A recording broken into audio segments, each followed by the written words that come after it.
कहानी की शुरुआत में ही हम रत्ना नाम के एक गांव में रहने वाली सीधी सादी औरत को देखते हैं, जो कि मुंबई में रहने वाले एक बहुत बड़े बिजनेसमैन अश्विन और उसके गर्लफ्रेंड सबीना के घर में काम करती है। और रत्ना एक विधवा औरत, लेकिन वो अपने लाइफ में बहुत इंडिपेंडेंट है। इसके बाद हम देखते हैं कि रत्ना को कॉल आता है और उसे काम पे वापस बुला लिया जाता है। और रत्ना जब मुंबई पहुंचती है तो हमें पता चलता है कि अश्विन और उसकी गर्लफ्रेंड सबीना की शादी होने वाली थी, लेकिन शादी के दिन ही अश्विन ने शादी कैंसिल कर दी थी। और अश्विन और उसके घर वालों के बातों से हमें ये समझ में आता है कि सबीना ने अश्विन को चीट किया था और अश्विन भी शायद सबीना से उतना प्यार नहीं करता था कि वो दोनों एक साथ रह सके, इसीलिए उन दोनों के रास्ते अलग हो जाए यही अच्छा है। लेकिन ये जो कुछ भी हुआ, इससे अश्विन थोड़ा परेशान था और आस पड़ोस के लोग भी अश्विन और उसके गर्लफ्रेंड की शादी टूटने के बारे में बहुत ही क्यूरियस थे।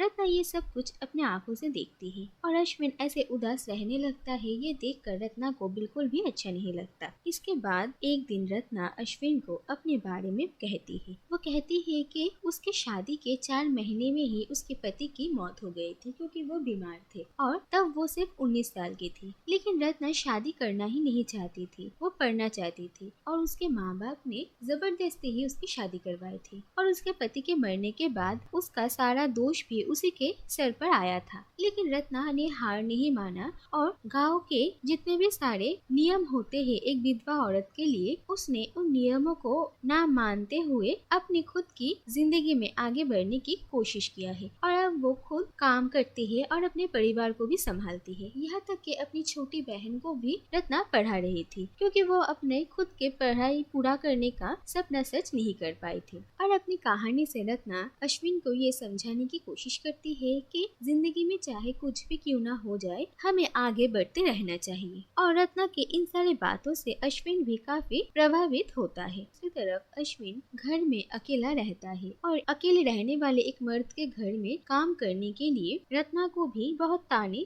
सुनने पड़ते हैं। लेकिन रत्ना इन सारी बातों पर ज्यादा ध्यान नहीं देती है और हम देखते हैं कि अश्विन भी एक बहुत ही अच्छा इंसान है। वो एक सिंपल लाइफ जीना पसंद करता है। मुंबई में आने से पहले वो न्यूयॉर्क रहता था और वो वहाँ पर एक राइटर था।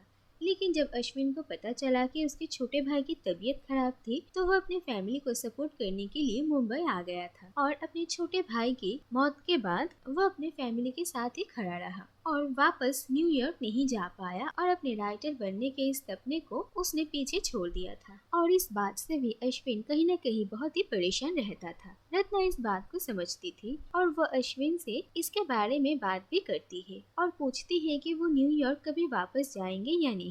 लेकिन अश्विन इस बात का सही से कोई जवाब नहीं दे पाता। दूसरी तरफ हम देखते हैं कि अश्विन ऊंचे नीचे अमीर गरीब इस भेदभाव को नहीं मानता था। रत्ना एक मेड थी, लेकिन इसके बावजूद भी वो उसे बहुत रिस्पेक्ट करता था। यहाँ तक कि एक दिन अश्विन के घर में एक छोटी सी पार्टी थी, जहाँ पर एक्सीडेंटली उसके एक गेस्ट के ऊपर ड्रिंक गिर गया था और इसीलिए वो गेस्ट रत्ना पर बहुत चिल्ला रही थी और उसे इंसल्ट कर रही थी। लेकिन अश्विन उस वक्त भी रत्ना को सपोर्ट करता है। तो दूसरी तरफ हमें पता चलता है कि रत्ना एक फैशन डिजाइनर बनना चाहती थी और उसे सपने को पूरा करने के लिए वो टेलरिंग सीखना चाहती थी। और वो अश्विन से परमिशन लेकर हर रोज 2 घंटे एक टेलर शॉप में जाया करती थी। लेकिन 1 महीने जाने के बाद रत्ना को यह समझ में आ जाता है कि वो टेलर मास्टर उसे दरअसल कुछ भी नहीं सिखाना चाहते थे, बल्कि उससे सिर्फ अपना छोटा मोटा काम करवाना चाहते थे। इसके बाद रत्ना तय करती है कि वो टेलरिंग सीखने के लिए एक कोचिंग क्लास में ज्वाइन करेगी और वो ऐसा ही करती है और अपने सपने की तरफ एक कदम बढ़ाने के बाद रत्ना बहुत ही खुश होती है। इसके बाद एक दिन अश्विन से बात करते हुए रत्ना अपने फैशन डिजाइनर होने के सपने के बारे में कहती है। लेकिन ये बात सुनकर पहले अश्विन इस बात को बहुत ही हल्के में लेता है, जिससे कि रत्ना को बहुत बुरा लगता है और अश्विन अपनी गलती समझता है और रत्ना से माफी मांगता है और उसे कहता है कि सपना देखने का हक हर किसी को होता है और रत्ना को भी अपने सपने पूरे करने चाहिए। इसके बाद एक दिन अश्विन के बर्थडे पर रत्ना अपने हाथों से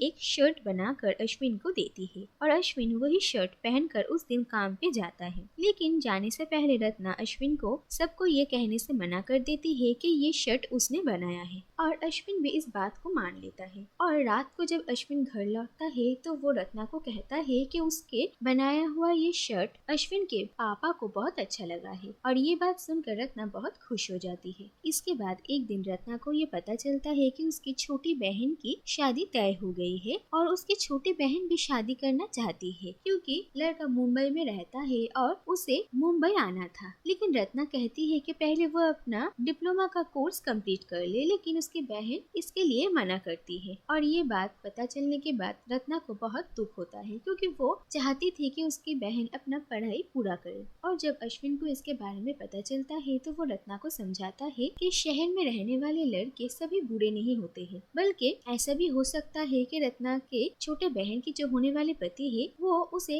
शादी के बाद भी पढ़ाई पूरा करने दे, क्योंकि आजकल सभी लड़के यही चाहते हैं कि उनकी पत्नी इंडिपेंडेंट हो। इसके बाद अश्विन रत्ना के बहन की शादी के लिए कुछ पैसे भी देते हैं, और रत्ना पहले लेना नहीं चाहती थी, लेकिन अश्विन उसे बहुत इंसिस्ट करते हैं। इसके बाद रत्ना कुछ दिनों की छुट्टी लेकर अपने गांव चली जाती है अपने बहन की शादी के लिए, और वहाँ पर रत्ना अपने बहन को अपने हाथों से बनाया हुआ एक ड्रेस देती है जो पहनकर वो बहुत ही खुश थी। इसके बाद एक दिन अश्विन रत्ना को कॉल करता है और उसे उसका हाल चाल पूछता है। रत्ना भी उसे जवाब देती है, लेकिन रत्ना अश्विन के ऐसे कॉल करने से थोड़ा अनकंफर्टेबल होती है और कंफ्यूज्ड भी होती है। इसके बाद अपने बहन की शादी के बाद जब रत्ना अश्विन के घर लौटती है तो उन दोनों के ही बर्ताव थोड़ा बदल जाता है। अश्विन भी पहले से ज्यादा रत्ना से बात करने लगता है, यहाँ तक कि अश्विन ने रत्ना को एक सिलाई मशीन भी गिफ्ट करता है जो देखकर रत्ना बहुत खुश होती है। इसके बाद गणेश चतुर्थी का फेस्टिवल आता है, और एक दिन जब अश्विन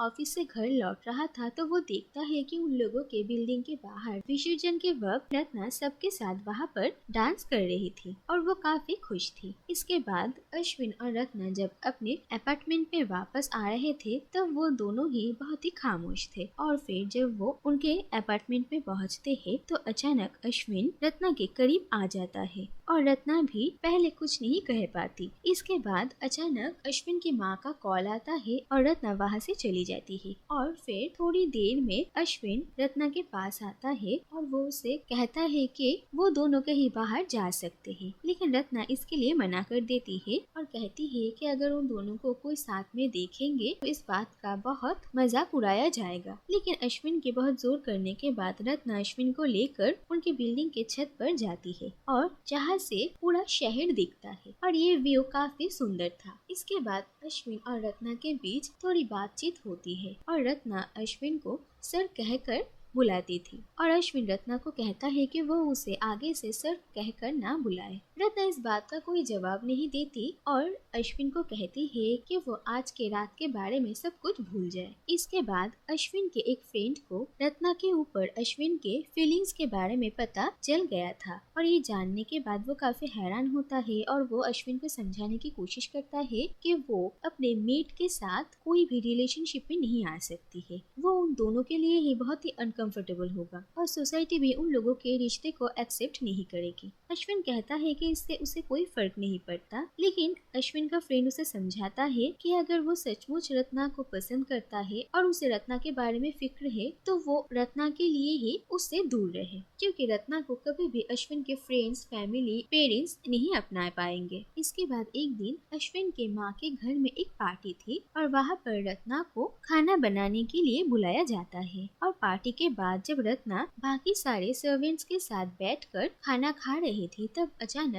वहाँ पर अश्विन आ जाता है और वो रत्ना से पूछता है कि घर जाने के लिए वो उसका इंतजार करे या नहीं, लेकिन रत्ना अश्विन को चले जाने के लिए कहती है, और अश्विन के इस बर्ताव की वजह से वहाँ पर मौजूद बाकी लोग रत्ना का मजाक उड़ाते हैं, जिससे कि रत्ना को बहुत बुरा लगता है। इसके बाद जब रत्ना घर वापस आती है तो वो अश्विन से पूछती है कि वो ये सब कुछ ना करे क्योंकि इससे रत्ना की बहुत बदनामी होगी, और रत्ना ये बात भी साफ साफ कह देती है कि उन दोनों में कोई भी रिश्ता नहीं हो सकता है। और अगर रत्ना के घर वालों को इन सब के बारे में पता चला तो वो रत्ना को वापस गांव लेकर जाएंगे, जहाँ पर रत्ना की जिंदगी पूरे तरीके से बंध जाएगी। अश्विन रत्ना को पहले समझाने की कोशिश करता है कि उन दोनों के ये क्लास डिफरेंस उसके लिए कोई मायने नहीं रखते हैं। वो रत्ना की इज्जत करता है और वो दोनों साथ रह सकते हैं, लेकिन रत्ना इसके लिए साफ साफ मना कर देती है और अश्विन भी इस बात को समझता है। अगले दिन रत्ना अपना जॉब छोड़कर अश्विन के घर से जाने वाली थी और अश्विन रत्ना को कहता है कि अगर वो यहाँ पर काम ना भी करना चाहे तो अश्विन उसकी हेल्प कर सकता है। और रत्ना अश्विन को